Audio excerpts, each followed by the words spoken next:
કુબજા 3 અંગે વાંકી આવી કુબડી, અને એને પ્રભુને પુષ્પની માળ ચંદન અર્ચ્યું. ભગવાને કીધું ઊભી રહે, અને એક કુબજા 3 અંગે વાંકી હતી, ઊભી રહી. ભગવાને પોતાનો ચરણ એના પગ ઉપર મૂક્યો અને દાઢીને પકડીને ખેંચીને 3 અંગ એને સીધા કરી દીધા અને એક રૂપ સુંદરી બનાવી દીધી.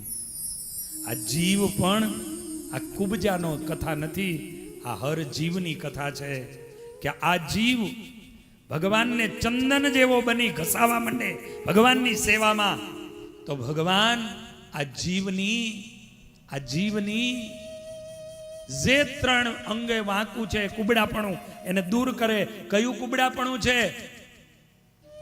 હર વ્યક્તિ, મોટા ભાગે વ્યક્તિમાં 3, કામ, ક્રોધ અને લોભ.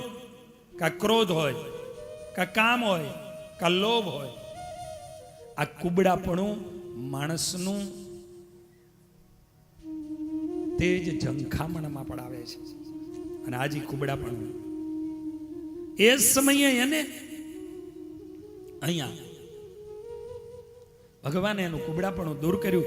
આપણે ચંદન જેવા બનીને ઠાકોરજીની, ગુરુજનોની, સત્સંગની સેવાઓ કરીએ ને, ભગવાન આપણી ઉપર પણ કૃપા કરે. ભગવાન આપણા મહેલે પધારે. અહીંયા અમારે સીડી પટેલ પધાર્યા છે, જેના માધ્યમે કરીને મંદિરનું બસ મારા ગુરુ રાજી થાય. તાલીઓના નાદથી વધાવીએ. એકલાનું મોટું યોગદાન, આખું મંદિર નિર્માણ એને કરાવ્યું. કેવો ભવ્ય ઉત્સવો થયા, એમાં ખુલ્લા હાથે બસ આનંદ સ્વામી રાજી થવા જોઈએ. આ તો બધા શ્રી હરિદાસ સ્વામીની કૃપાઓના કારણો છે. હું કાયમ એવું કહું કે આજ ચંદ્રકાંતભાઈ, આજે આપ જે કંઈ હશો, તમારી બુદ્ધિમત્તા જરૂર હશે, પણ જે દી નાના હશો ને તે દી શ્રી હરિદાસ સ્વામીના ખોરામાં બાપુજીએ લઈ જઈને નાખ્યા હશે, અને તે દી એને માથે હાથ ફેરવ્યો હશે કે તારે તો મારા સાધુઓનું ધ્યાન રાખવાનું છે, મારા સાધુઓના આવી સેવાઓ કરવાની છે. ખાલી એકલી સીડીની વાત નથી કરતો, આવા જે કોઈની ઉપર મહાપુરુષોની કૃપાઓ ઉતરી હોય. તમને એક નાની એવી ઝલક આપું. હમણાં પૂનામાં મારી કથા હતી. પૂનાની અંદર મારી કથા હતી, જેને બધું આયોજન કર્યું, જે મુખ્ય યજમાન, બધો ખર્ચો જે વ્યક્તિએ કર્યો, એનો એક પ્રસંગ મને બહુ ગમ્યો. એ કે સ્વામીજી, અમે તો પ્રજાપતિ સમાજમાં અમારો જન્મ થયેલો જામવંથલી, અને જામવંથલીની અંદર બધા જ લોકો સ્વામિનારાયણ ભગવાનના અનુયાયીઓ, પણ આ સંપ્રદાયના વિદ્વાન જબરજસ્ત કૃષ્ણ વલ્લભાચાર્યજી, કે કા શાસ્ત્રીજીના શબ્દોમાં કહું, આ વ્યાસપીઠ ઉપર બેસીને અતિશયોક્તિ નથી કરતો. 97 વર્ષની ઉંમરે કેકા શાસ્ત્રીજીએ એવું કીધું હતું કે આ યુગનો, આ સદીનો બીજો કોઈ વ્યાસ જો જોવો હોય ને તો સ્વામિનારાયણ સંપ્રદાયમાં કૃષ્ણ વલ્લભાચાર્યજી છે. આવો વિદ્વાન પુરુષ. અને એ વલ્લભાચાર્યજી, એને આમને આ ધર્મલાલભાઈ એનું નામ સ્વામીએ પાડેલું. એના પિતાજી લઈને ગયા, કંઠી બાંધી હવા મહિનાના, અને કીધું આનું નામ છે ને આજથી ધર્મલાલ. સમય નહીં છતાંય મારે કહેવું છે, આજના યુવાનોને અને આજના સમયમાં આ બહુ જોવાની, સાંભળવાની અને સમજવાની વાત છે, માટે કહેવું છે. એ કે ગુરુની પાસે જ્યારે જઈને ગુરુ આમ હામું જોયા કરે, ગુરુ ખોરામાં લઈને રમાડે, અને એક દાડો હું જેદી સમજણો થયો, અને તેદી મેં એવું કીધું કે ગુરુ, તમે કેમ મારી ઉપર આટલા બધા રાજી છો?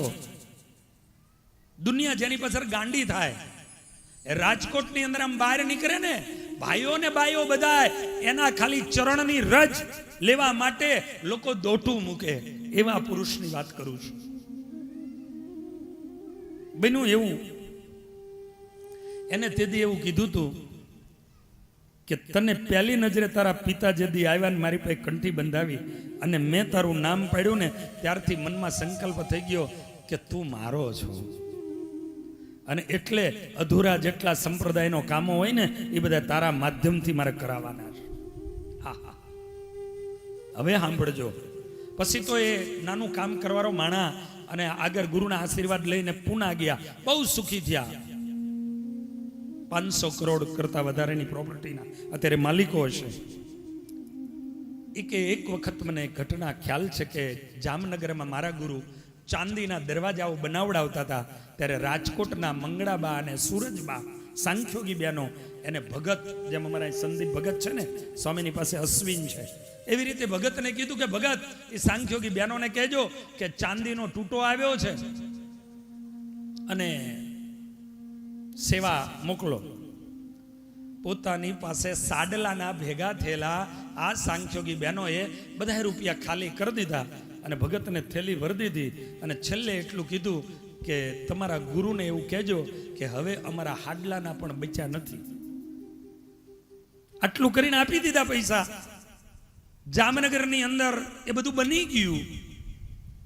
આ સ્વામી ધર્મલાલને કહીને ગયેલા કે આવી રીતે પોતાના એક પૈસો નહીં રાખેલો ને બધો આવી રીતે સેવા કરેલી. ગુરુ ધામમાં વયા ગયા, સૂરજબા ધામમાં ગયા, મંગળાબાઈ એના નિમિત્તે રાજકોટમાં બહુ મોટી કથા કરી. અને તેદી આ વ્યક્તિ એ પારાયણના 5મા દિવસે ગયો, રૂપિયાનો કોથરો ભરીને સ્વામી, અને એ મંગળાબાની પાસે જઈને એમ કીધું કે મારા ગુરુ કૃષ્ણ વલ્લભાચાર્યે એના આશીર્વાદથી આ રૂપિયા કમાયો છું, આ એના રૂપિયા છે. તમે એ ચાંદીના દરવાજા બનાવવા માટે તેથી રૂપિયા આપ્યા હતા ને, એ મારા ગુરુનું ઋણ ન રહેવું જોઈએ. આજે ઋણ પૂરું કરવા માટે હું આવ્યો છું. ગુરુ ધામમાં વયા જાય અને પછી એને યાદ રહીએ કે મારા ગુરુની કૃપાથી હું રૂપિયા વાળો થયો હતો. મારા ગુરુનું ઋણ ક્યાંય ન રહેવું જોઈએ. આજે ઋણ અર્પણ કરવા માટે આવ્યો છું. તો આજ આપણા જીવનમાં સુખી આપણે થયા હોય, આપણા માત પિતાએ આપણી માટે માળાઓ કરી હોય, ભજન કર્યા હોય, એનો પ્રતાપ તો હોય, પણ આપણા ગુરુઓ એના પ્રારબ્ધો આપણને આપ્યા હોય, આપણી માટે એની પૂજાઓના ફળ આપ્યા હોય, ત્યારે આપણા દાડા બદલાણા છે સાહેબ, ત્યારે દાડા બદલાણા. અને એ અમારા સીડી બરોબર જાણે. અને એટલા માટે એને એમ કીધું કે ભાઈ આ ગુરુની કૃપાથી બધું, અને માટે આખું મંદિર આવે જેના માધ્યમથી ઊભું થયું. આનો આજ ભાવ કાયમની માટે છે. અને રાખજો મહારાજના ચરણોમાં પ્રાર્થના સાથે. આજે હું એ કહેતો હતો કે ચંદન જેવા ઘસાવ તો ભગવાન આપણા જીવનમાં કોઈ રહેલા દોષ, એ દોષને મિટાવી દે, આપણું જીવન સુંદર બનાવે, આપણું જીવન દિવ્ય બનાવે. ભગવાન કુબજાને ધન્ય બનાવી